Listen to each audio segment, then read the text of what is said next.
Cleveland Cavaliers, a.k.a. the Fighting Ty Jeromes. Fighting Ty Jerome's. Fighting Ty Ty Jerome Jerome. propaganda. Take game one, 121 to 100, Yes, sir. 1-0 series lead. Let's go to the box score. Ty Jerome, 28-5. Donovan Mitchell with 30-5. Darius Garland, 27 points for the Heat. Bam Adebayo, 24-9. Tyler Herro, 21. And Davion Mitchell with 18-9. Kwab and I are going to give you a quick, brief rundown of game one and then our predictions because we didn't give that to you. You're going to get it now. Honestly, man, my game one recap has everything to do with my prediction. I don't think these two teams are remotely in the same stratosphere. The Heat are going to have to do things like they tried to go zone in the second half. They switched it up to prevent Donovan Mitchell from slicing them up in man-to-man because that's what he was doing all game.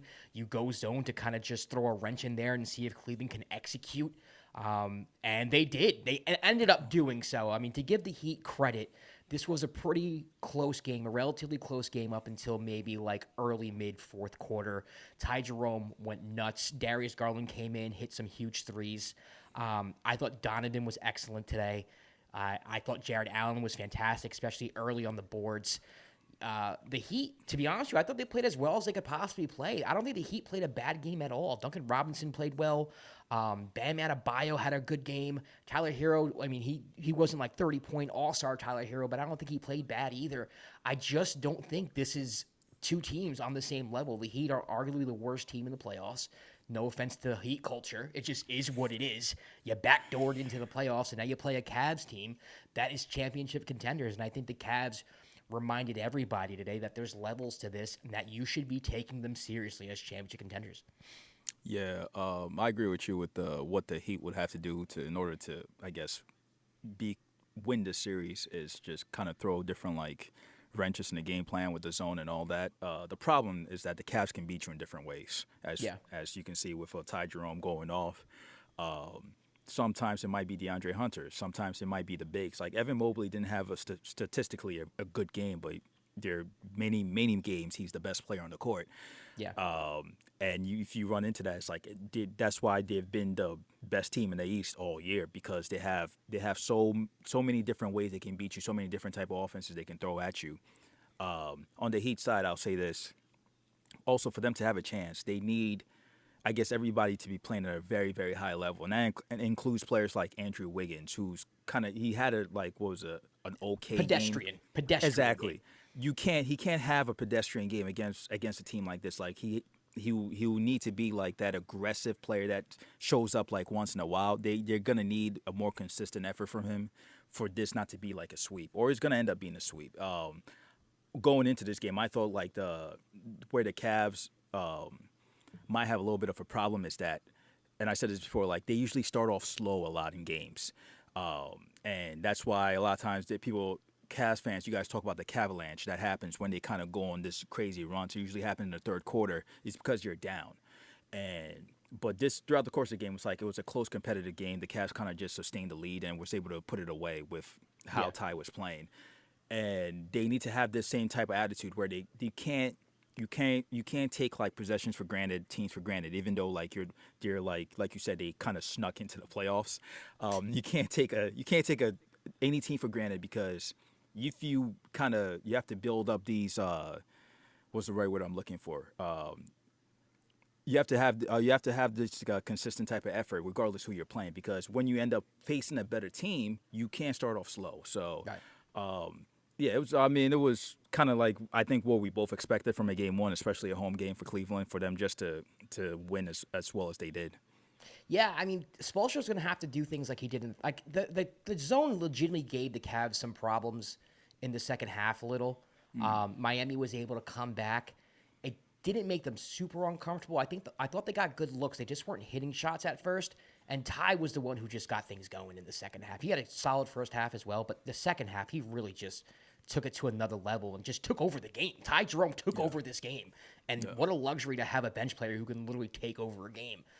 Donovan was great all game, but I think Ty in the second half, I wouldn't say he cracked the zone himself, but he was able to get penetration, get to the free throw line, hit open threes, make the right pass so that even when they were missing early on, when the Heat went zone, they were comfortable. and they were in rhythm. And when you're in rhythm and you're an NBA player, you're eventually going to knock things down, especially when you have a Sam Merrill on your team who hit some big threes in the fourth quarter. When Yep. Ty Jerome's on your team, when Donovan Mitchell's on your team, it's one of those things like when you go zone against a team, you usually want to do that against a team who really can't shoot that well. But with the Yeah. Cavs, they all could shoot, aside from They Jared all- Allen. But Jared Allen, even in the short like that, and that's the thing with zone. It's like, what kind of zone, if you're Spoelstra, are you going to play? Because if you play the 2-3, you put Jared Allen at the free throw line. He's great in short roll and decision making, and he can finish too. And if he fouls, he can shoot the free throw. So it's one of those things where if I'm Spoelstra, like, I don't know what you do necessarily. Do you throw Davion on Donovan and maybe do a box and one? But even that is still kind of playing zone, and you're risking some stuff. And it's not like Davion's going to shut down, Donovan. And you still got Darius can still go off. Like, Yeah, if and he's, Darius yeah. had 27 today. Mobley didn't even do anything today. And like you said, it wasn't like he played bad. He just didn't need to do anything. Yeah. So yeah, for me, I just think when I think about, and we'll just get to our predictions right here, because we didn't have our predictions for this series because it came so late. The play-in was so late. But I took the Cavs in 4 because I don't think the Heat have enough offense unless Tyler Herro is going off for 35, 40 points. I don't think they have enough offense to keep up with this Cavs team. And the Cavs are a really solid defensive team. They can protect the rim. I don't think Bam's going to have his way underneath or going to be able to dominate, because I think Mobley and Jared Allen, they can guard him out there. And Bam had a decent game, but he's not going to go off. I don't know where they get this offense from unless Wiggins starts being like Golden State Warriors 2022 borderline finals MVP Andrew Wiggins.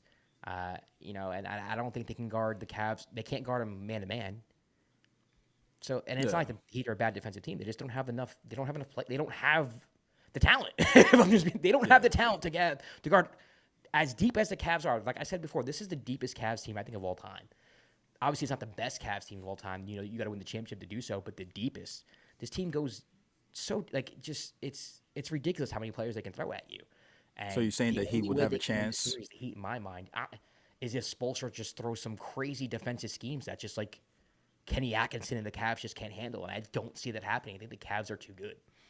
I was gonna say, so you think that Heat would have a chance if they had Jimmy Butler, maybe? No. Okay. Saying that would disrespect the Cavs. The Cavs are Yes. The Cavs are championship contenders. Like, Yes. going into this series, like everyone going into the playoffs, I feel like teams are forgetting about the Cavs. A lot of talk has been about the Thunder. A lot of talk has been about the Celtics, and then you have some talk about the Lakers. And it's like, I get it. Don't get me wrong, but the Cavs had the best record in the league for a large portion of the year. Consistently. They were number one in the Eastern Conference. Sure, they came up short in some playoff series before, but that's how teams grow. There's continuity. You grow as a team. You go from the first round to the second round to the conference, and the Cavs had been doing that. And I think the fact that they didn't really add someone to the team this year, there wasn't like a huge acquisition. Ty Jerome comes in because he was hurt all year, so that's kind of like your acquisition there. And so I think Hunter. because they didn't make a sexy move in the offseason, and because they've been on the second tier in the Eastern Conference all year, people don't respect them. But this team is a championship contender, man. I don't think them and the Heat are on the same stratosphere. I agree. I had the Cavs in 5, I think, and Yeah, you just had 5. I had them in 5. Yeah, gentleman's sweep. I feel like, and I just said before, my concern with the Cavs has always been some of their slow starts, and you kind of allow teams to kind of creep in. Sometimes Miami Heat could possibly sneak a game away maybe at home. That's the way I was looking at it. You're like, it's anything is possible. It's possible. Yeah, I know possible. I know how much you hate Heat culture because of what happened with the Knicks. Blah blah blah. Jimmy said that's overrated. That's all I needed. That's all the vindication I needed. I'm not even. I'm not even getting into that with you. That's more for personal pain that you had to deal with to watch the Heat go into the finals. But we're not hurt. You're still hurt. You're still like you're the levels that you're still on the steps. It's you're the still one thing that will make me be non-objective. Yes, Miami Heat. which is fine because like I'll admit your it. realization that you're being non-objective is fine. But Yeah. like that's why I had the Cavs in 5. Like I can fully see them sweeping the Heat. I just had them in 5 just because of, to me, it's always been with the Cavs. My issue with them is like the only issue, and this is very minute. It's just the slow starts. To me, you look at your lineup, you look at your bench.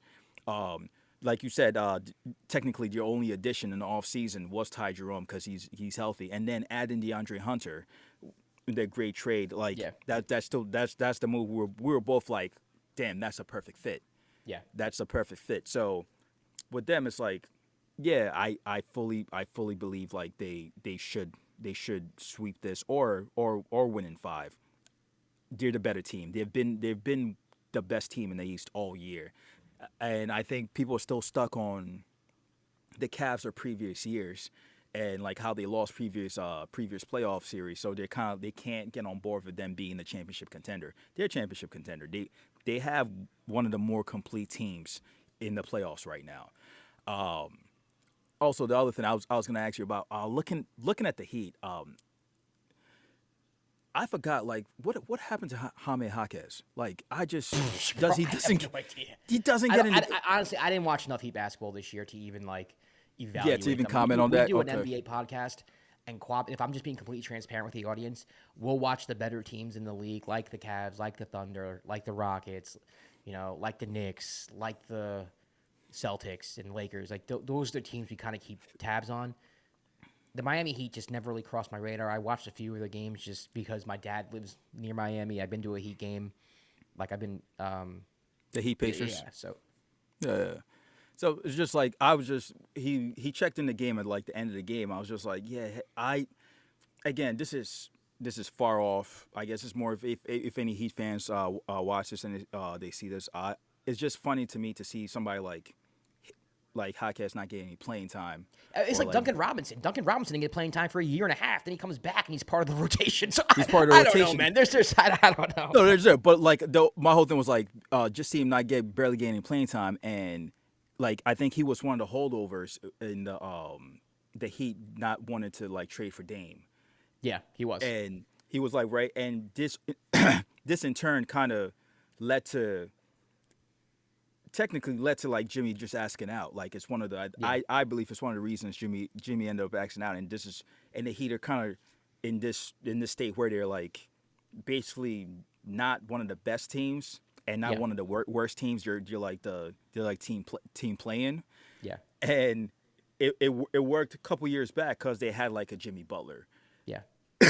Now you run into a team like this that's just like the Cavs who are fully loaded. Like you're going to be in trouble when you don't have enough offense, and you I guess you got to try to figure it out. But like I said, we both think the Cavs are going to win this pretty handily. All right, well, that's going to do it. The Cavs win 121-100. Ty Jerome takes over. Yes, Gotta sir. love it. Gotta Ty love Jerome it. propaganda. Ty Jerome. Stay I've been tuned telling for y'all the whole since the playoffs. Yes. Oh, yeah. 100%. Oh, yeah. Stay tuned for the whole playoffs. Kwab and I are going to be recapping as many games as we possibly can. We as much as we possibly. I don't know what it's going to look like. Hopefully some episodes throughout the playoffs as well. Make sure you like. Make sure you subscribe. We'll see you next time for another episode of Dime. Peace.